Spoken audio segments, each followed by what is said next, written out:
साथियों नमस्कार, मैं कमलेश्वर सिंह फिर एक नए अपडेट के साथ साथियों उपस्थित हो गया हूँ।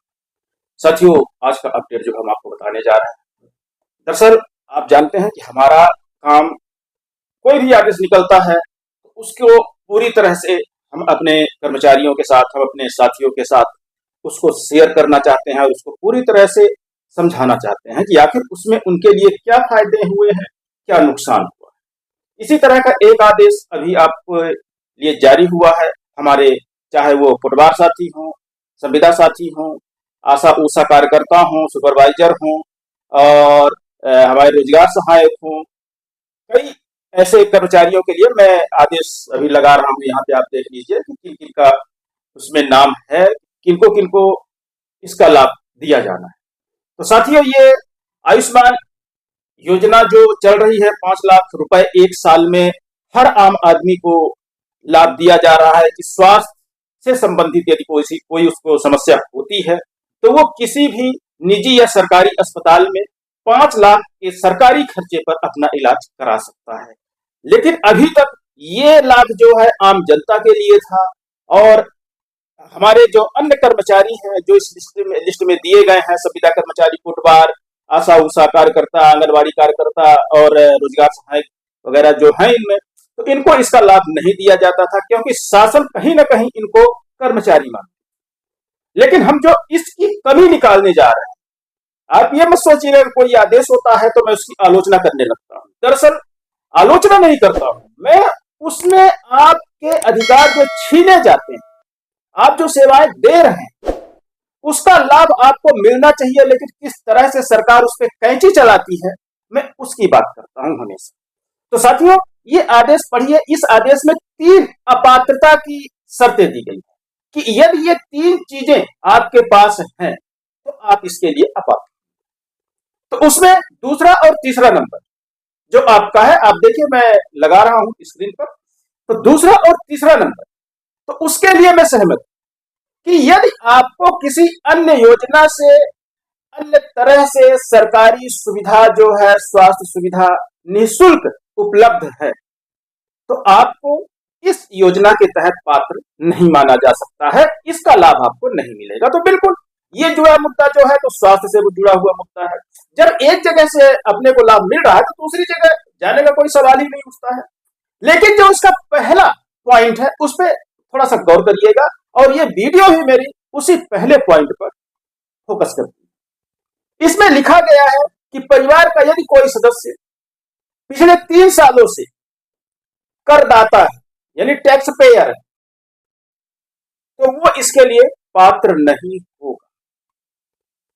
अब यहां पर समझने की बात यह है कि ये लाभ संविदा कर्मचारी और उसके परिवार को देने की बात नहीं है, तो जरूर उसकी सेवा के विकल्प के रूप में दिया गया है। उसने वो जो सेवा शासन को दे रहा है उसके लिए उसको ये लाभ दिया जा रहा है कि आप शासन का काम कर रहे हैं, इसलिए हम आपको लाभ ये देना चाहते हैं। लेकिन इसमें परिवार का कोई भी सदस्य, आप समझने की कोशिश करिए कि परिवार का कोई भी सदस्य यदि टैक्स पेयर है तो वो इस योजना का लाभ नहीं ले सकता। अब यहां पे हम आपको समझाने की कोशिश करेंगे। यदि कोई भी संविदा कर्मचारी अपने रिटायरमेंट के आसपास पहुंच रहा है तो अवश्य उनकी औलादें जो होंगी बहुत बड़ी होंगी, एज में काफी होंगी, वो नौकरी भी कर रही होंगी और वो टैक्स पेयर भी। तो अब संविदा कर्मचारी जो बेचारा है जिसकी औलाद टैक्स पेयर, तो उसको इसका लाभ नहीं है। तो इसमें उस संविदा कर्मचारी की क्या गलती है कि उसकी औलाद टैक्स पेयर, उसके परिवार के सदस्य टैक्स पेयर, और खुदा न खास्ता यदि जो टैक्स पेयर हैं वो अपने उस मां बाप से अलग हैं जो संविदा कर्मचारी के रूप में काम कर रहे हैं, और उनके माता पिता और अपने बच्चों के बीच में कोई रिलेशन नहीं।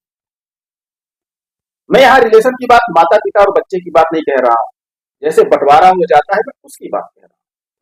बच्चे आजकल माता पिता की सेवा नहीं करते हैं, अलग कर देते हैं, उसकी बात कर रहे हैं।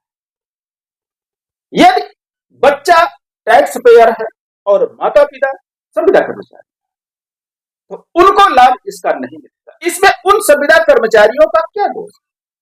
उसमें उन आशा ऊषा बहनों का क्या दोष है? उसमें कोटवार साथियों का क्या दोष है? उसमें रोजगार साथियों का क्या दोष है? हमारे ऐसे अन्य साथियों का क्या दोष है कि उनकी औलादे टैक्स पेयर हैं और उनको टैक्स पेयर हैं उनकी औलादे, इसलिए इसका लाभ नहीं दिया जाता। ऐसी शर्त रखना कहीं ना कहीं शासन हमेशा शोषण का काम स्टार्ट कर देती है। यदि हमारा संविदा कर्मचारी जिनकी औलादे टैक्स पेयर हैं वो बीमार हो जाए और उनकी औलादे उनका साथ नहीं दे रही हैं, तो वो अपना इलाज कराने कहां जाए? अपने इलाज का खर्च वो कैसे? सवाल बहुत बड़ा। तो साथियों, समझने की कोशिश करिए, वक्त हाथ से फिसल रहा और आप अपने अधिकार के लिए लड़ नहीं पा रहे हैं। लड़ रहे हैं लेकिन दिशाहीन लड़ाई आपकी कहीं ना कहीं मुझे लगता है, क्योंकि जब आदेश निर्देश होते हैं कोई भी, तो उस पर गौर करिए और इन आदेश निर्देश पर तत्काल आपत्ति उठाइए कि ये जो कंडिकाएं जोड़ी जा रही हैं वो आपके हित में नहीं।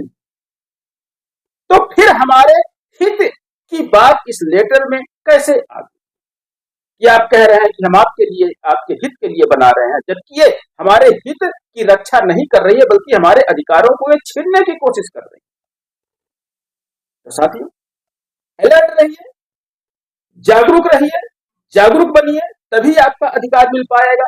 इसी अपडेट और उम्मीद के साथ लेते हैं विदा कि आप हमारे साथ बने रहेंगे और जो जागरूकता का मंच मैंने बनाया है उससे जुड़ते रहेंगे और अपने अधिकारों के लिए जागरूक होते रहेंगे और लड़ते रहेंगे। साथियों, बहुत बहुत धन्यवाद। नमस्कार।